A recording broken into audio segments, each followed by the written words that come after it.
Good news. ಇಡೀ ರಾಜ್ಯದಲ್ಲಿರುವ ರಾಜ್ಯದ ಎಲ್ಲ ನಿರುದ್ಯೋಗಿ ಯುವಕರಿಗೆ ರಾಜ್ಯದ ನೂತನ ಮುಖ್ಯಮಂತ್ರಿಗಳಾದ ಡಿಕೆ ಶಿವಕುಮಾರ್ ಅವರು ಭರ್ಜರಿ ಬಂಪರ್ ಗಿಫ್ಟ್ ನೀಡಿದ್ದಾರೆ. ಪ್ರತಿ ವರ್ಷಕ್ಕೆ 10 ಜನ ಯುವಕರ ಗುಂಪಿಗೆ 10 ಲಕ್ಷ ರೂಪಾಯಿಗಳು ಉಚಿತ.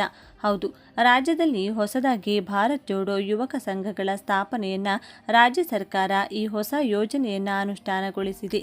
ಸರ್ಕಾರದಿಂದ ಈಗಾಗಲೇ ಅಧಿಕೃತವಾಗಿ ಆದೇಶ ಹೊರಡಿಸಲಾಗಿದ್ದು, ರಾಜ್ಯದಲ್ಲಿ ಅನೇಕ ನಿರುದ್ಯೋಗಿ ಯುವಕರು ಇರುವ ಕಾರಣಕ್ಕಾಗಿ ಯುವಕರಿಗೆ ಸಹಾಯ ಮಾಡುವ ನಿಟ್ಟಿನಲ್ಲಿ ಸರ್ಕಾರವು ಮತ್ತೊಂದು ಹೆಜ್ಜೆ ಮುಂದಿಟ್ಟಿದೆ.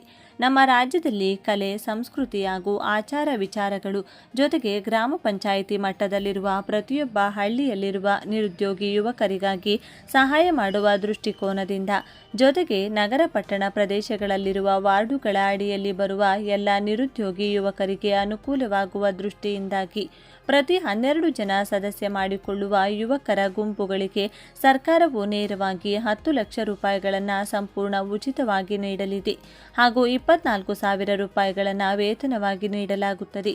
ಹೌದು, ನೀವು ನಿರುದ್ಯೋಗಿ ಯುವಕರಾಗಿದ್ದರೆ ಅಥವಾ ನಿಮ್ಮ ಮನೆಯಲ್ಲಿ ನಿರುದ್ಯೋಗಿ ಯುವಕರಿದ್ದರೆ, ನೀವು ಯಾವುದೇ ಗ್ರಾಮೀಣ ಅಥವಾ ನಗರ ಪ್ರದೇಶದ ಹಳ್ಳಿಯವರಾಗಿದ್ದರೆ, ಗ್ರಾಮ ಪಂಚಾಯಿತಿ ವ್ಯಾಪ್ತಿಯಲ್ಲಿ ಬರುತ್ತಿದ್ದರೆ ಅಥವಾ ನಗರ ಪಟ್ಟಣ ಪ್ರದೇಶಗಳಲ್ಲಿರುವ ಯಾವುದೇ ವಾರ್ಡ್ನಲ್ಲಿರುವ ನಿರುದ್ಯೋಗಿ ಯುವಕರಾಗಿದ್ದರೆ ತಪ್ಪದೆ ಈ ವಿಡಿಯೋಗೆ ಈಗಲೇ ಒಂದು ಲೈಕ್ ಮಾಡಿ.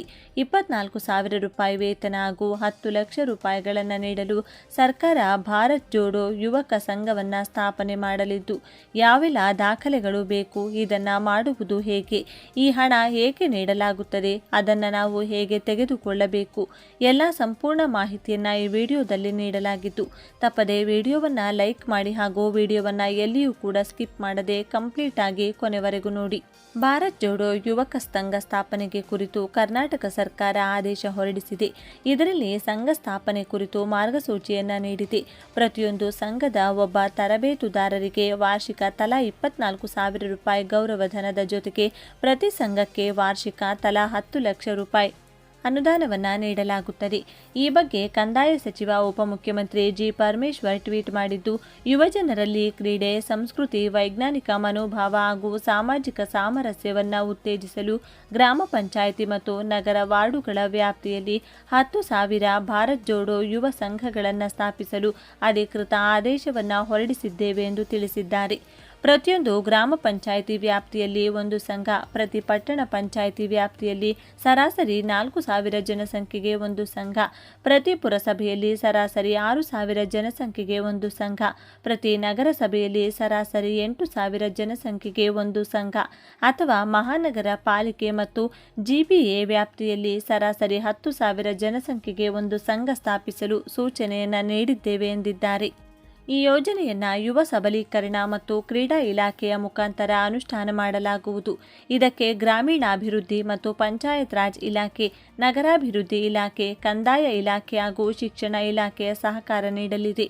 ಭಾರತ್ ಜೋಡೋ ಯುವ ಸಂಘಗಳ ಮೂಲಕ ಯುವ ಜನರಲ್ಲಿ ನಾಯಕತ್ವದ ಗುಣಗಳನ್ನು ಬೆಳೆಸಿ ಅವರನ್ನು ಸಬಲೀಕರಣಗೊಳಿಸಿ ನಾಡಿನ ಸತ್ಪ್ರಜೆಗಳಾಗಿ ರೂಪಿಸುವುದು ನಮ್ಮ ಉದ್ದೇಶ ಎಂದು ಉಪಮುಖ್ಯಮಂತ್ರಿಗಳು ಹೇಳಿದ್ದಾರೆ. ಭಾರತ್ ಜೋಡೋ ಯುವ ಸಂಘ ಎಂದರೇನು, ಏನಿದರ ಅಸಲಿ ಉದ್ದೇಶ? ಲೋಕಸಭಾ ವಿರೋಧ ಪಕ್ಷದ ನಾಯಕ ರಾಹುಲ್ ಗಾಂಧಿಯವರ ನೇತೃತ್ವದ ಭಾರತ್ ಜೋಡೋ ಯಾತ್ರೆಯ ಯಶಸ್ಸಿನಿಂದ ಪ್ರೇರಿತಗೊಂಡು ಮುಖ್ಯಮಂತ್ರಿ ಡಿಕೆ ಶಿವಕುಮಾರ್ ನೇತೃತ್ವದ ಕಾಂಗ್ರೆಸ್ ಸರ್ಕಾರ ಈ ಮಹತ್ವಾಕಾಂಕ್ಷೆಯ ಯೋಜನೆಯನ್ನು ಜಾರಿಗೆ ತಂದಿದೆ. ಸದ್ಯಕ್ಕೆ ಆರ್ಎಸ್ಎಸ್ನಂಥ ಬಲಪಂಥೀಯ ಸಾಂಸ್ಕೃತಿಕ ಸಂಘಟನೆಗಳಿಗೆ ವೈಚಾರಿಕವಾಗಿ ಒಂದು ಕೌಂಟರ್ ಕೊಡುವ ಉದ್ದೇಶದಿಂದ ಮತ್ತು ಯುವ ಜನರಲ್ಲಿ ಸಂವಿಧಾನದ ಮೌಲ್ಯಗಳು, ಸಾಮಾಜಿಕ ಸಾಮರಸ್ಯ ಹಾಗೂ ನಾಯಕತ್ವದ ಗುಣಗಳನ್ನು ಬೆಳೆಸಲು ಈ ಭಾರತ್ ಜೋಡೋ ಯುವ ಸಂಘಗಳನ್ನು ಸ್ಥಾಪಿಸಲಾಗುತ್ತಿದೆ.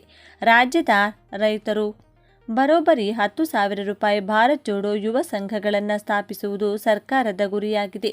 ಈ ಪೈಕಿ ಗ್ರಾಮೀಣ ಭಾಗದ ಗ್ರಾಮ ಪಂಚಾಯಿತಿ ವ್ಯಾಪ್ತಿಯಲ್ಲಿ ಸುಮಾರು 6,000 ಸಂಘಗಳು ಮತ್ತು ನಗರ ಪ್ರದೇಶದ ವಾರ್ಡ್ಗಳ ವ್ಯಾಪ್ತಿಯಲ್ಲಿ ಸುಮಾರು 4,000 ಸಂಘಗಳನ್ನು ಸ್ಥಾಪಿಸಲಾಗುತ್ತಿದೆ. ಸಂಘ ಸ್ಥಾಪನೆಗೆ ಯಾರಿಗೆಲ್ಲ ಅರ್ಹತೆ ಇದೆ? ಈ ಸಂಘದ ಸದಸ್ಯರಾಗಲು ಕನಿಷ್ಠ 16 ವರ್ಷದಿಂದ ಗರಿಷ್ಠ 35 ವರ್ಷ ವಯಸ್ಸಾಗಿರಬೇಕು. ಅಂದರೆ ಯುವಕ ಯುವತಿಯರಿಗೆ ಮಾತ್ರ ಇಲ್ಲಿ ಅವಕಾಶ. ಇನ್ನು ಪ್ರತಿ ಭಾರತ್ ಜೋಡೋ ಯುವಕ ಸಂಘದಲ್ಲಿ ಕನಿಷ್ಠ 100 ಜನ ಯುವಕ ಸದಸ್ಯರಿರಲೇಬೇಕು. ಅಪ್ಲಿಕೇಶನ್ ಹಾಕುವ ಯುವಕರು ಅದೇ ಗ್ರಾಮ ಪಂಚಾಯಿತಿ ಅಥವಾ ವಾರ್ಡ್ನ ನಿವಾಸಿಯಾಗಿರಬೇಕು. ಇದನ್ನು ಆರ್ಡಿನರಿ ರೆಸಿಡೆಂಟ್ ಅಂತ ಕರೆಯುತ್ತಾರೆ. ಒಬ್ಬ ವ್ಯಕ್ತಿ ಕೇವಲ ಒಂದು ಸಂಘದಲ್ಲಿ ಮಾತ್ರ ಸದಸ್ಯನಾಗಲು ಅರ್ಹನಾಗಿರುತ್ತಾನೆ. ಗ್ರಾಮ ಪಂಚಾಯಿತಿಗೆ ಸರಾಸರಿ 6,000 ಜನಸಂಖ್ಯೆಗೆ ಒಂದು ಸಂಘ ಇರಬೇಕು ಎಂಬ ನಿಯಮವಿದೆ. ಇನ್ನು ಪಟ್ಟಣ ಪಂಚಾಯಿತಿಯಲ್ಲಿ ಸರಾಸರಿ 4,000 ಜನಸಂಖ್ಯೆಗೆ ಒಂದು ಸಂಘ ಮಾಡಲು ಅವಕಾಶವಿದೆ. ಪುರಸಭೆಯಲ್ಲಿ ಸರಾಸರಿ 6,000 ಜನಸಂಖ್ಯೆಗೆ ಒಂದು ಸಂಘ, ನಗರಸಭೆಯಲ್ಲಿ ಸರಾಸರಿ 8,000 ಜನಸಂಖ್ಯೆಗೆ ಒಂದು ಸಂಘ, ಮಹಾನಗರ ಪಾಲಿಕೆ ವ್ಯಾಪ್ತಿಯಲ್ಲಿ ಸರಾಸರಿ 10,000 ಜನಸಂಖ್ಯೆಗೆ ಒಂದು ಸಂಘವನ್ನು ಸ್ಥಾಪಿಸಬಹುದಾಗಿದೆ ಎಂದು ಸರ್ಕಾರ ತನ್ನ ಆದೇಶದಲ್ಲಿ ಹೇಳಿದೆ. ಸಿಗುತ್ತೆ ಬರೋಬ್ಬರಿ 10 ಲಕ್ಷ ರೂಪಾಯಿ ಫಂಡ್. ಸರ್ಕಾರ ಈ ಯೋಜನೆಗಾಗಿ ವಾರ್ಷಿಕ ಒಟ್ಟು 1,010 ಕೋಟಿ ಬಜೆಟ್ ಮೀಸಲಿಟ್ಟಿದೆ. ಇದರಲ್ಲಿ ಪ್ರತಿ ಸಂಘಕ್ಕೆ ವಾರ್ಷಿಕವಾಗಿ 10 ಲಕ್ಷ ರೂಪಾಯಿ ಅನುದಾನ ಸಿಗಲಿದೆ. ಆದರೆ ಈ 10 ಲಕ್ಷ ರೂಪಾಯಿ ನೇರವಾಗಿ ಒಟ್ಟಿಗೆ ಸಿಗುವುದಿಲ್ಲ.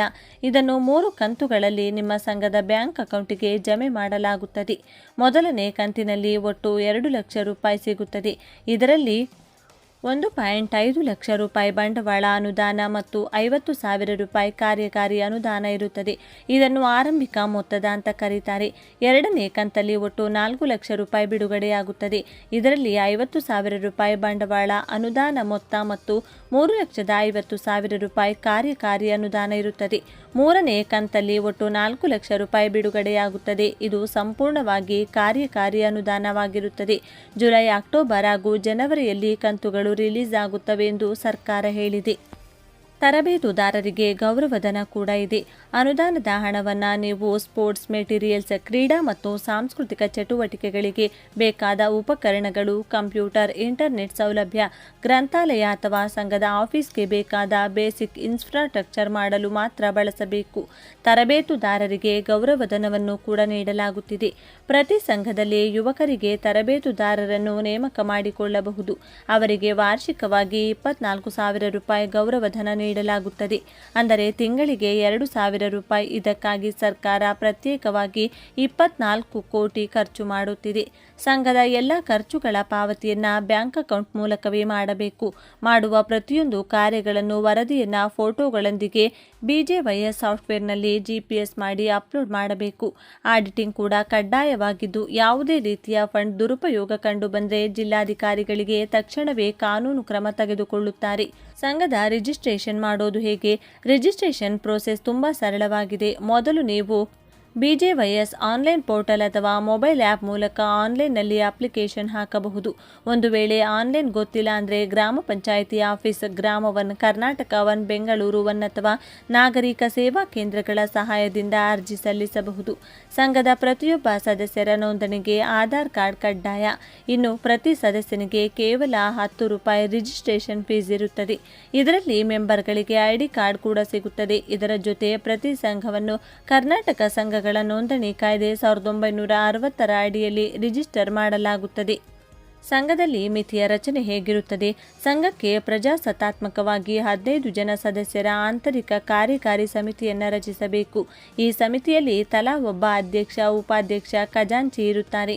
12 ಜನ ಕಾರ್ಯಕಾರಿ ಸದಸ್ಯರು ಇರುತ್ತಾರೆ. ಇದರ ಜೊತೆ ಸ್ವಲ್ಪ ಕಠಿಣ ರೂಲ್ಸ್ ಕೂಡ ಇವೆ. ಮಹಿಳಾ ಪ್ರಾತಿನಿಧ್ಯ ಇರಲೇಬೇಕು. ಅಂದರೆ ಅಧ್ಯಕ್ಷರು ಅಥವಾ ಉಪಾಧ್ಯಕ್ಷರಲ್ಲಿ ಒಬ್ಬರು ಕಡ್ಡಾಯವಾಗಿ ಮಹಿಳೆಯರಾಗಿರಬೇಕು. ಇದರ ಜೊತೆಗೆ 15 ಜನರ ಕಮಿಟಿಯಲ್ಲಿ ಮೀಸಲಾತಿ ಪಾಲಿಸುವುದು ಕಡ್ಡಾಯ. SC ಅಥವಾ STಗೆ 3 ಸದಸ್ಯರಿರಬೇಕು. OBC ಮತ್ತು ಮೈನಾರಿಟಿ 4 ಸದಸ್ಯರಿರಬೇಕು. 8 ಸದಸ್ಯರು ಜನರಲ್ ಕೆಟಗರಿಗೆ ಸೇರಿರಬೇಕು.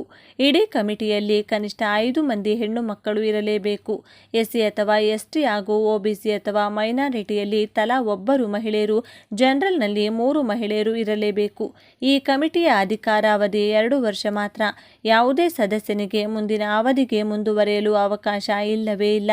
ಹೊಸಬರಿಗೆ ಅವಕಾಶ ಕೊಡಬೇಕು. ಯಾವೆಲ್ಲ ಚಟುವಟಿಕೆಗಳನ್ನು ಮಾಡಬೇಕು? ಈ 10 ಲಕ್ಷ ರೂಪಾಯಿ ಹಣ ತೆಗೆದುಕೊಂಡು ಸುಮ್ಮನೆ ಕೂರುವ ಹಾಗಿಲ್ಲ.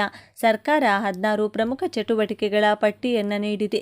ಇವುಗಳನ್ನು ನೀವು ನಿಮ್ಮ ಹಳ್ಳಿ ಅಥವಾ ವಾರ್ಡ್ನಲ್ಲಿ ಮಾಡಲೇಬೇಕು. ಇದರಲ್ಲಿ ಪ್ರಮುಖವಾದ ಚಟುವಟಿಕೆಗಳನ್ನು ನೋಡ್ತಾ ಹೋಗೋಣ. ಕ್ರೀಡಾ ಮತ್ತು ಫಿಟ್ನೆಸ್ಗೆ ಸಂಬಂಧಿಸಿದಂತೆ ಗ್ರಾಮೀಣ ಕ್ರೀಡಾಕೂಟಗಳು, ಯೋಗ ಶಿಬಿರಗಳು, ಸಾಂಪ್ರದಾಯಿಕ ಆಟಗಳ ಯೋಜನೆ ಮಾಡೋದು. ಸಮುದಾಯ ಅಭಿವೃದ್ಧಿಗೆ ಸಂಬಂಧಿಸಿದಂತೆ ಕೆರೆ, ಕಲ್ಯಾಣಗಳು, ಸ್ವಚ್ಛತಾ ಅಭಿಯಾನವನ್ನು ನಡೆಸಬೇಕು. ಪರಿಸರ ಸಂರಕ್ಷಣಾ ವಿಚಾರದಲ್ಲಿ ಸಸಿ ನೆಡುವುದು, ಹವಾಮಾನ ಬದಲಾವಣೆ ಜಾಗೃತಿ ನಡೆಸಬೇಕು. ರಕ್ತದಾನ ಶಿಬಿರಗಳು, ಮಾನಸಿಕ ಆರೋಗ್ಯ ಜಾಗೃತಿ ಶಿಬಿರಗಳು, ಸಾಂಸ್ಕೃತಿಕ ಕಾರ್ಯಕ್ರಮಗಳು, ಭಾವೈಕ್ಯತೆ ಮೂಡಿಸುವ ಚಟುವಟಿಕೆಗಳನ್ನು ನಡೆಸಬೇಕು.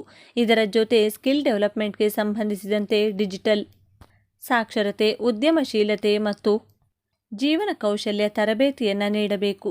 ಸ್ವಾತಂತ್ರ್ಯ ದಿನಾಚರಣೆ, ಗಣರಾಜ್ಯೋತ್ಸವ ಮತ್ತು ಮಹಾತ್ಮರ ಜಯಂತಿಗಳ ಆಚರಣೆ ಹಾಗೂ ಜಲ ಸಂರಕ್ಷಣೆ, ತ್ಯಾಜ್ಯ ನಿರ್ವಹಣೆ, ಸೈಬರ್ ಸುರಕ್ಷತೆ ಜಾಗೃತಿ, ಸಂಚಾರ ನಿಯಮಗಳ ಜಾಗೃತಿ, ಕೃಷಿ ನಾವೀನ್ಯತೆ ಹಾಗೂ ಮಾದಕ ವಸ್ತುಗಳ ವಿರೋಧಿ ಅಭಿಯಾನಗಳನ್ನು ಮಾಡಬೇಕು ಎಂದು ಸರ್ಕಾರ ಹೇಳಿದೆ.